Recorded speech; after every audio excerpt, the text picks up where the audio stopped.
Өзүңөрдү кармагыла, өзүңөрдү катып кармагыла. Президент Садыр Жапаров кол койгон жарлыкка ылайык 19 сентябрь Кыргыз Республикасында улуттук каза күтүү күнү деп жарыяланды. 14-19 сентябрь Баткен облусундагы мамлекеттик чек аранын кыргыз-тажик тилкесинде болгон куралдуу конфликттен кыргыз жарандары курман болду. Каза болгондорго терең кайгыруу менен аза күтүп, алардын туугандарын жана жакындарын кайгысын тең бөлүшүп токтом чыгарды. Улуттук аза күтүү күнү өлкөнүн бүткүл аймагында, ошондой эле чет өлкөдөгү дипломатиялык жана консулдук мекемелердин имаратында Кыргыз Республикасынын мамлекеттик туулары ылдый түшүлсүн.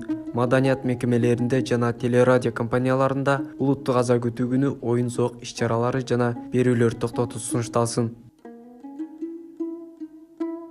Ал эми саламаттыкты сактоо министрлиги 19 сентябрь саат 9:00 карата берген маалыматына ылайык саламаттыкты сактоо уюмдарына жаткырылган жабырлануучулардын жалпы саны 163 адамды түзөт. Баткен облусунун саламаттыкты сактоо уюмдарына бир түн ичинде 19 жабырлануучу медициналык жардам алуу үчүн кайрылган. Анын ичинде 12 жабырлануучу амбулаторлук дарылоого жөнөтүлгөнүн маалымдайт. Ооруканаларда жалпысынан 144 адам дарыланууда, 19 жаран амбулатордук шартта дарыланууга жөнөтүлдү. Жабырлануучулардын көпчүлүк бөлүгү Бишкек жана Ош шаарынын саламаттыкты сактоо уюмдарына которулду.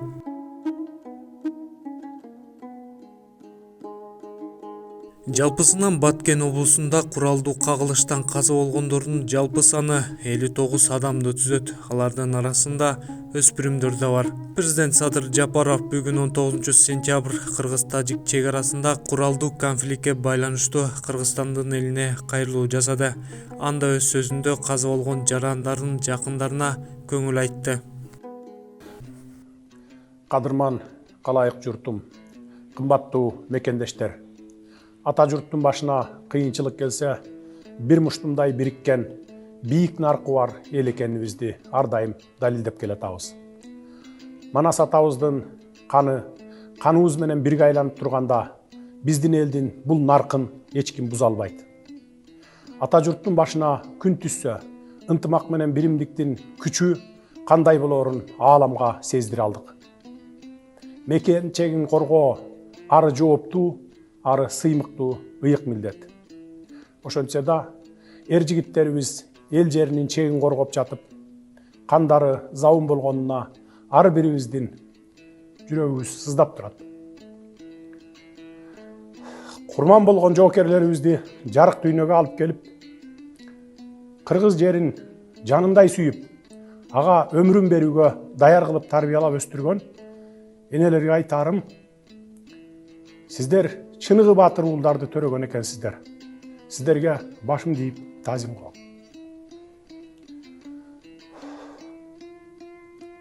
Алардын ар биринин эрдиги Кыргызстан элинин эсинде түбөлүккө сакталат.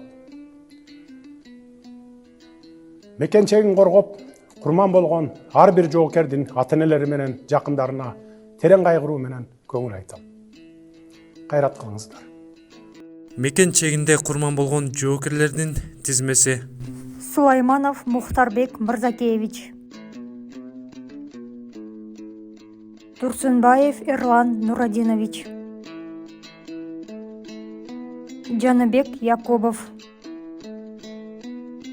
Чыңгыз Акчалов, Усманов Айбек Абдималикович, Бекмырза Шарабидин уулу, Бектур Исламбек уулу, Батырбек Райымкул уулу, Какеев Мирлан Эсенкулович, Канатбеков Агадил Канатбекович, Балыкчиев Амангелди Калетович, Ураимов Элман Курстанович, Гүлжигит Бектенов, Бейкут Алмазулу, Баяман Акылбек уулу, Жекшенбеков Абсамат Жекшенбекович. Борбордук телеканалдын жалпы жааматы каза болгон жарандардын туугандарына терең кайгыруу менен көңүл айтат.